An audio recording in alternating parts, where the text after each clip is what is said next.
আমাদের যখন পিপাসা লাগে তখন আমরা গ্লাস দিয়ে জলের পিপাসা লাগলে জল পান করি, দুধ পান করি, কিছু রস পান করি, আমরা সেটা মুখে আস্বাদন করি, পান করি। আর হচ্ছে এই ভগবান শ্রীকৃষ্ণের যেই রূপ মাধুর্য, মধুরিমা, এটা আমরা আমাদের নয়নের দ্বারা, আমাদের নয়ন দিয়ে ভগবান শ্রীকৃষ্ণের সেই রূপকে দর্শনের মাধ্যমে আমরা তা আস্বাদন করি। এটা হচ্ছে এক অপ্রাকৃত আস্বাদন, রূপ মাধুরী। এখন এটা কার পক্ষে সম্ভব এই মাধুর্য দর্শন করা?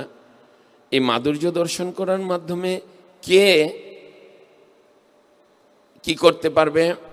সদা যে করে, মানে বছরে একদিন দুই দিন না, ভগবানকে প্রতিদিনই যিনি শৃঙ্গার করেন, অর্চন করেন, শ্রী মন্দিরে আসেন, ভগবানের এই রূপ দর্শন করেন, তা এই রূপ দর্শন করার মাধ্যমে যেই করেন সদা নিরন্তর, যিনি সবসময় ভগবানের এই রূপ দর্শন করেন, তার এই দর্শন করার যে আকাঙ্ক্ষা, সেটা কখনো এই তৃষ্ণা, যে পিপাসা, ভগবানকে দর্শন যিনি একবার করেন তার কখনো আর ভগবানকে দর্শন করার স্বাদ, আকাঙ্ক্ষা মিঠে না।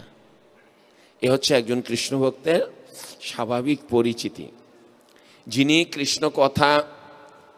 যিনি ভগবান কৃষ্ণের কথা হৃদয় দিয়ে শ্রবণ করেন, সত্যির কারে হৃদয় দিয়ে, তো তার কখনো কৃষ্ণ কথা শোনার স্বাদ মিটবে না।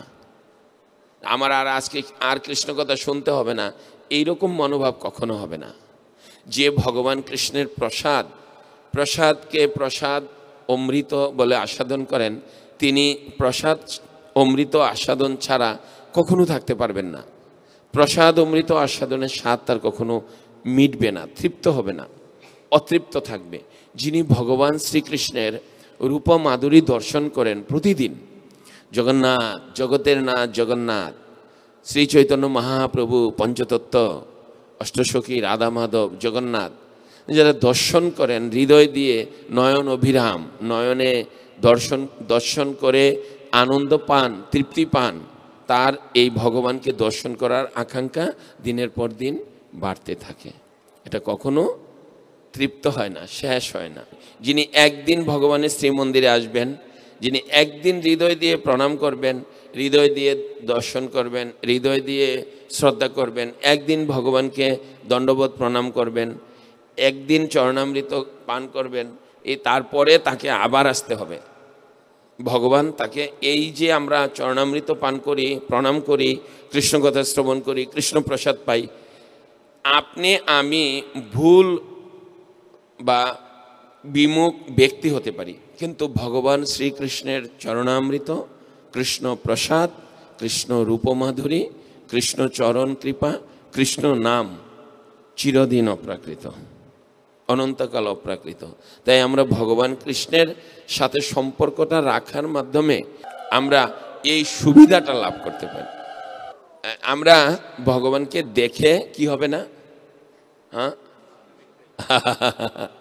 ভগবানকে দর্শন করে স্বাদ মিটবে না, এটা হতে হবে।